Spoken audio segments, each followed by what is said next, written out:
How's it going? Welcome back to the channel. So as you can see, we have a passport here on the lift. So we're going to be doing this fuel pipe inspection. So this applies to 23 to 24 passports. We have a 23 here today and a 23 to 25 pilots.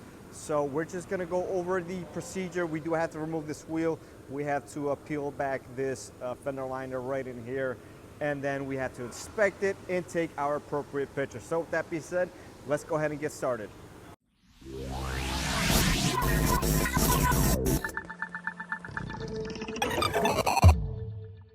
So here we go, the wheel is off. Now we're just gonna remove a couple of these clips, so try not to break them, but you never know with these things.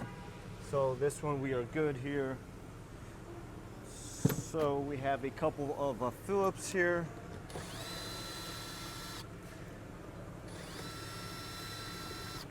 This is my first time doing it, so we'll make sure we get everything done as quickly as possible, but correctly as well.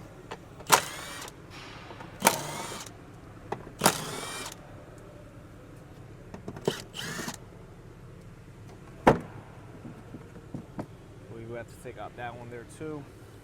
All right, got my light here so I can see better. Take out this one. And I believe they want you to take out this one, even though probably don't really need to.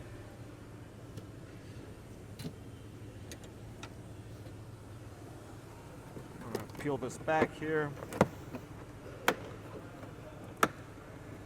So we have yet to find one of these actually leaking in a shop or disconnected, so which is good. Peel this back here. I believe we're all good here. We have one more clip up here. I'm going to move that one so we don't break it.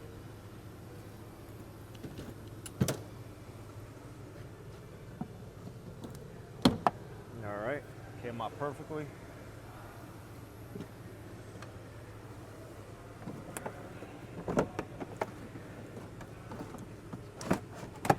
And we do have access here to what we need. I think I'm just gonna leave it like that. All right, and now we'll just bring you guys around here. So what you wanna see is make sure the clip is in all the way, which we are here. We're supposed to just wipe this down, but this one's not even dirty or anything. We can clearly see what we need to see here, and we are good here. Everything does look in place. We're supposed to pull down on it too. We can see it does not come out. Everything is in place and where it needs to be. So we do have to take some pictures of the VIN and some numbers over here. So we're gonna do that and then submit that as needed. But essentially, if this wasn't visible here and it wasn't clipped in all the way, we would have to remove this, inspect everything, make sure the O-rings aren't pinched or anything like that.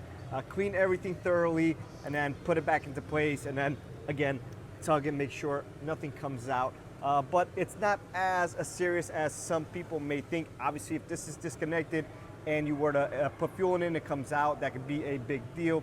Or in the event of an accident and fuel spills out, catches some spark, then obviously at that point, it could be a big deal as well. But the failure rate seems to be really low. We have yet still to find one, and we've done a decent amount already. So chances are we probably won't find one, but we will thoroughly inspection. We'll get our pictures, we'll submit the claim, make sure everything is nice and safe for everyone to drive the car and feel safe inside of the vehicle. So with that being said, hopefully this was instructive and puts you at ease. And it is a fairly simple recall. It's not very invasive or anything like that. We're not ripping the whole car apart. And a simple procedure and just puts everyone at ease. So with that being said, I'll catch everyone on the next one.